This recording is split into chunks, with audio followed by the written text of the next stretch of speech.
La population de la ville de Léo, dans le Sicile, a réaffirmé son soutien aux autorités de la transition, une façon de soutenir les forces combattantes engagées sur le théâtre des opérations dans le cadre de la reconquête du territoire national. La marche à suivre dans ce journal.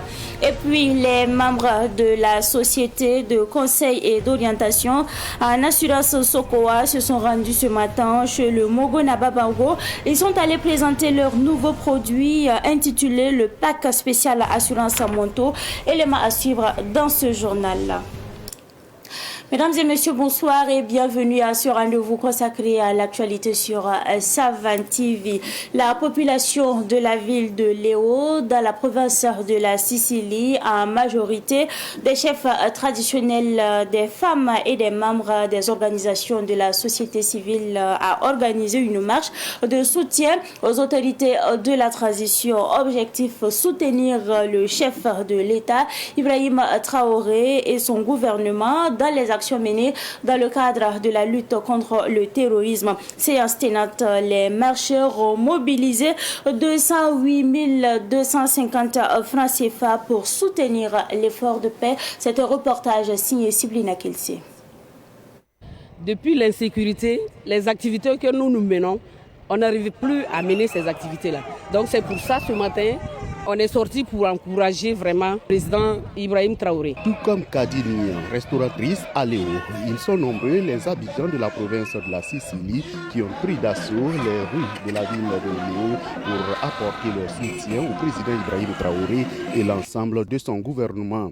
Parmi les marcheurs, il y a des chefs traditionnels, des leaders religieux, des commerçants et des membres d'une quarantaine d'OSC de la province de la Sicile. Selon le coordonnateur des OSC, Azizou Yago, et le chef de canton de Léo, Léo Pio Dianzier, l'objectif de cette marche est témoigner notre reconnaissance aux autorités de la transition pour les efforts qu'ils font pour que la paix et la sécurité reviennent au pays. Et aussi les dire qu'ils peuvent compter sur les vaillantes populations de la province de la Sicile qui se battent nuit et jour dans la veille citoyenne, dans les actions de cohésion sociale. Nous sommes sortis pour faire un grand soutien au président de la transition avec tout son gouvernement pour qu'il sache que la population de la province de Sicile est derrière lui et que nous souhaitons gagner la guerre. La mobilisation est grande. Les manifestants ont parcouru environ 2 km. Le chef de Léo appelle l'ensemble de la population à rester unie et solidaire pour lutter contre le terrorisme. Dire à toute la population de veiller surtout à la sécurité pour que le mal ne soit pas le pire et que nous devons gagner cette guerre. Si le malfaiteur pense que nous allons fuir, laisser notre pays, ils ont menti, car nous n'allons pas bouger, même un pas, c'est à eux de revenir. Séance tenante, les marcheurs ont collecté 208 250 francs CFA pour soutenir l'effort de paix.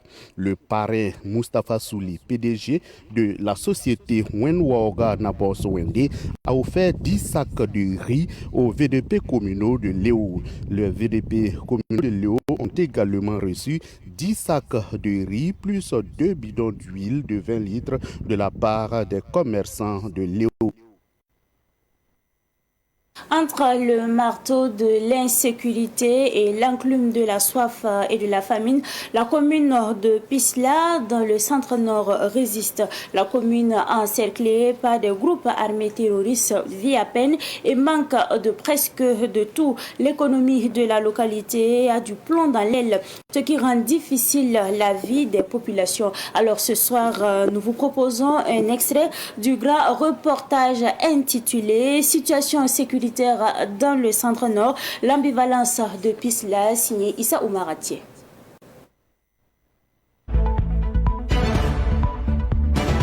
Nous nous dirigeons vers Pisla. C'est un itinéraire dangereux. L'armée burkinabé contrôle la commune, mais des poches de résistance subsistent encore dans les environs. L'ombre des terroristes plane ici, l'ombre de la mort aussi. Le camp a subi une attaque dans l'après-midi d'un 8 mars 2022, occasionnant la mort de 2 policiers. Aujourd'hui, le camp est désert. Il y a là un groupe électrogène vandalisé et des portes des chambres défoncées. Des fils électriques traînent par terre. Le seul son audible à l'intérieur de ces camps est celui de nos pas.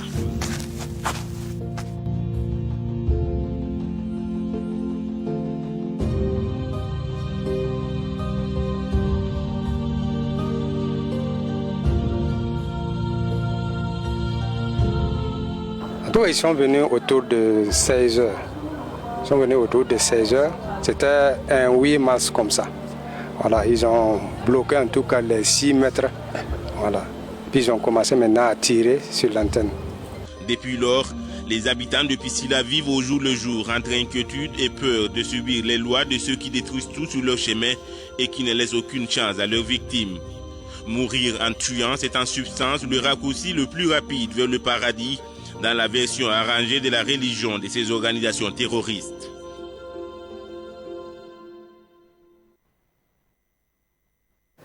Notons que l'intégralité de ce grand reportage sera diffusée demain samedi à partir donc de 21h sur Savan TV. C'est un grand reportage à ne pas rater. La 4e édition du Symposium international Translogue Africa a refermé ses portes hier après 2 jours d'échange. Une édition au cours de laquelle des recommandations ont été justement formulées pour bien sûr améliorer la fluidité du transport des marchandises. Retour sur cette clôture avec Germaine Farama. Pour cette 4e édition du symposium qui a fait la part belle au développement de la chaîne logistique globale et à la ZLECAf, les transporteurs et logisticiens sont venus d'une dizaine de pays. Les acteurs du port autonome de Cotonou et de l'entreprise Tras Transit sortent de cette édition tout satisfaits. Pour nous, cette participation est très satisfaisante dans la mesure où nous avons eu l'opportunité de discuter avec nos partenaires institutionnels et commerciaux, d'aborder ensemble des questions qui touchent le commerce entre notre pays et le Burkina Faso. Lors des communications, nous avons pu avoir un certain nombre de réponses à nos difficultés. Et nous pensons qu'à l'avenir, cela pourra servir de facilitation pour l'ensemble de nos secteurs d'activité qui sont le dédouanement, le transport. Les préoccupations majeures des acteurs de transport et de la logistique portent sur la fluidité dans la circulation des biens. C'est pourquoi, au sortir de cette édition, les recommandations proposées sont en lien avec le coût d'acheminement des produits et la sécurité. L'utilisation de conteneurs a été proposée pour la sécurisation des produits transportés. Nous avons également abordé une question quand même essentielle. C'est la question donc de la taxation du bordereau électronique du suivi des cargaisons, ce qui concerne surtout les pays sans littoral. Parce que nous avons constaté que 2 pays côtiers continuent de percevoir de façon indue le bordereau électronique de suivi des cargaisons. Alors qu'il s'agit, c'est un document qui est levé pour des marchandises par le pays, justement, de destination de la marchandise. Donc une recommandation forte a été faite à l'endroit de ces pays-là de se conformer à la réglementation internationale en la matière. Ce qui a été dit lors de ce symposium-là, nous espérons en tout cas que dans les jours à venir, il y aura un changement dans la fluidité des marchandises. Au regard de l'importance du symposium international Translogue Africa, le ministre en charge des Transports a encouragé les acteurs au maintien de ce cadre d'échange des acteurs de transport et de la logistique. Une motion de remerciement a été faite au président de la transition. Au total, 50 membres du Conseil national de l'économie informelle du Burkina Faso de la région du centre ont été outillés hier sur la lutte contre le VIH-Sida et les IST. Cette formation entre dans le cadre de la formation de 50 pères éducateurs du plan d'action 2023 de lutte contre le VIH-Sida et les IST du Conseil national de l'économie informelle en collaboration avec le secrétariat permanent du Conseil national de lutte contre le sida et les IST. C'est un reportage signé Daouda Yambigo. Le Conseil national de l'économie informelle du Burkina Faso poursuit la formation de ses membres sur la lutte contre le VIH-Sida et les IST. Après Bobo Dioulasso dans la région des Hauts-Bassins, Tenkodogo dans le centre-est, c'est le tour de Ouagadougou dans la région du centre. 50 personnes de la région ont été outillées avec pour mission de sensibiliser les autres membres. Les acteurs de l'économie informelle comptent plus de 89% des acteurs actifs. C'est nous qui faisait beaucoup de déplacements hors frontaliers, qui fait les petits voyages à l'intérieur. Et beaucoup de nos membres ignoraient que cette maladie était derrière nous. Et sachez que beaucoup de nos membres sont des jeunes. Et vous savez qu'aujourd'hui, beaucoup de jeunes n'ont pas connu le moment de ravage de sida. Et chaque père éducateur ici présent doit faire former minimum 40 à 50 personnes à son actif, à son entourage, ce qui commence chez lui, ce qui commence dans sa boutique, dans son marché. Et là où lui passe, qu'il doit faire des sensibilisations pour réveiller beaucoup de gens. Désormais appelés des pères éducateurs, ces participants promettent de lutter contre le VIH-Sida et les IST en sensibilisant les autres commerçants. Je ne savais pas beaucoup de techniques, par exemple, quand on dit que la salive même pouvait donner, par exemple, le sida. Donc il y en a beaucoup de facteurs qui, aujourd'hui, nous avons appris que il faut vraiment se protéger, surtout pendant les rapports sexuels. Ça est pas le moindre, même si on doit aller même chez les filles de joie, il faut toujours se protéger. Il y a des choses vraiment qu'on ignorait. On croyait réellement que vraiment, on ne pensait même pas qu'il y avait le sida encore. Mais depuis hier, ce qu'on a appris, vraiment, c'est un bagage où on peut vraiment véhiculer à travers nos différentes causeries qu'on aura à faire. Chaque père éducateur a reçu une attestation, un kit de sensibilisation composé d'intrants de protection et de dépliants. Dans la région du centre, le taux de prévalence du VIH-Sida est de 1,48%. Dans l'actualité de ce 1er mars 2024, nous parlons également de la centrale d'achat des médicaments essentiels génériques et des consommables médicaux CAMEG qui renforce le système de sécurité de ces stocks. Cela intervient après un incendie en 2022 qui a justement ravagé ces médicaments et ces consommables médicaux. Le système de sécurité et de lutte contre l'incendie de la CAMEG a été soutenu par l'USAID. Les précisions avec notre reporter Germaine Farama. La CAMEG vient de se doter d'un système de prévention, de détection et d'extinction de tout incident pouvant provoquer un incendie. Un système de sécurité qui réduira au maximum les risques d'incendie des stocks de médicaments, se convainc la directrice générale de la centrale d'achat des médicaments essentiels génériques et des consommables médicaux. Toute l'équipe de la CAMEG est formée. Du magasinier jusqu'au directeur, en passant par la directrice générale que je suis. On sait utiliser tous les équipements et on est prêt.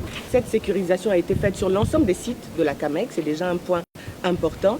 Mais le site névralgique, le site stratégique de la CAMEG, c'est l'endroit où nous sommes, c'est la plateforme de Tenkodogo qui a une capacité de stockage de 46 000 mètres cubes qui représente 6 à 9 mois de médicaments au niveau national. De ce fait, c'est le site où on a investi le plus en termes de contrôle d'accès, ça veut dire que personne ne peut rentrer sur ce site incognito. En plus des caméras de surveillance et autres équipements de sécurité, ce dépôt de médicaments pharmaceutiques bénéficie de l'accompagnement de la Brigade nationale des sapeurs-pompiers.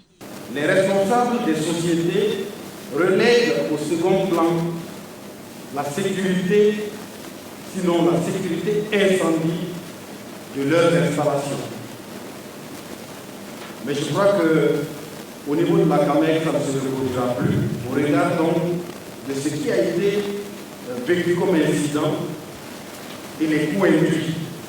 Je suis convaincu qu'en investissant dans leur sécurité, ils prennent la garantie que ce qu'ils acquièrent comme équipement, comme matériel, puisse être préservé. Ces travaux de modernisation des dispositifs de sécurité des plateformes logistiques ont été faits avec le soutien de l'USAID. L'investissement vaut 700 millions de francs CFA, dont plus de 500 millions de francs CFA financés par l'USAID. Nous avons aussi tenu à magnifier les réalisations qui ont été effectuées depuis et mettre l'accent surtout sur le fait que cette collaboration met l'accent sur le renforcement du système de santé.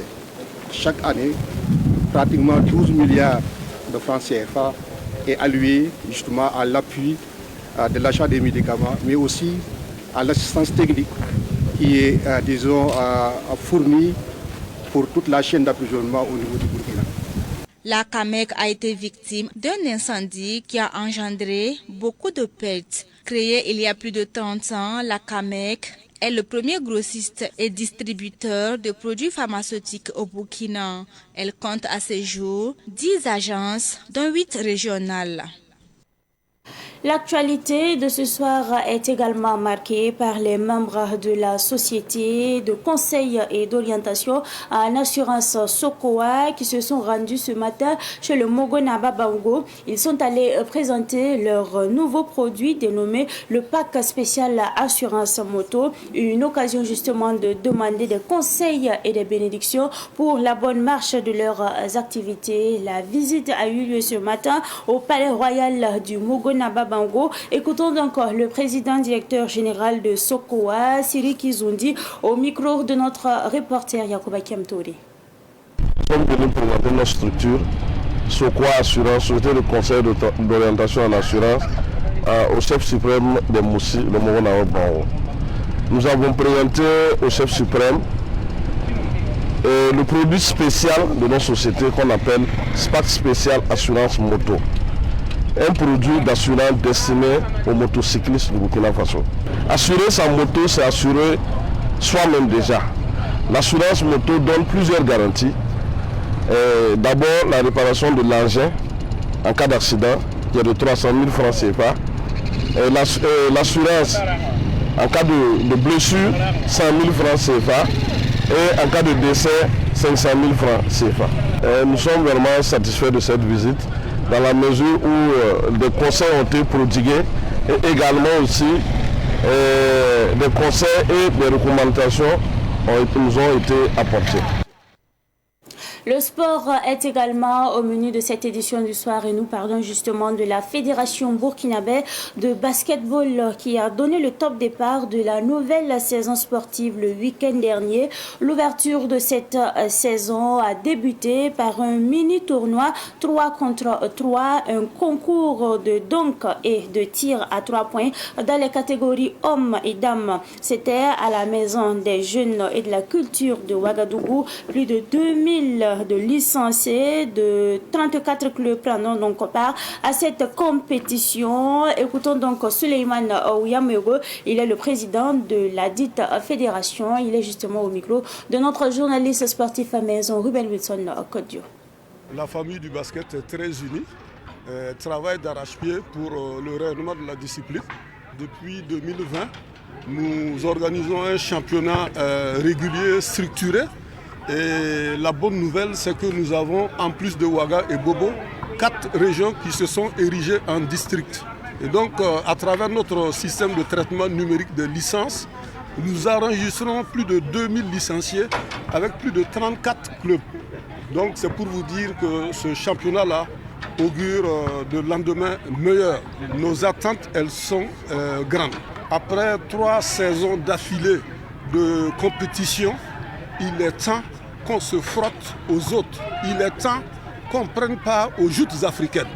Et ça figure dans notre programme d'activité, qui du reste, au niveau du ministère, nous alloue 2 activités à l'international. Donc on va mettre l'accent sur la relève, qui rentre en droite ligne de la politique même du ministère des Sports, et puis voir entre l'afro-basket et le U3, quelle discipline intégrer pour en faire les 2 qui seront prises au niveau du ministère des Sports. Chaque jour est une nouvelle page à écrire, alors fais-en une histoire dont tu seras fier. Les instants passent, mais les souvenirs restent toujours, alors rends-les inoubliables, car au final, la beauté de la vie se trouve dans les moments précieux et simples que tu choisis de vivre pleinement. C'est tout pour cette édition du soir que j'ai pris d'ailleurs du plaisir à vous présenter. Merci à vous pour votre constante fidélité. Excellente suite de programmes en compagnie bien sûr des programmes de Savane TV.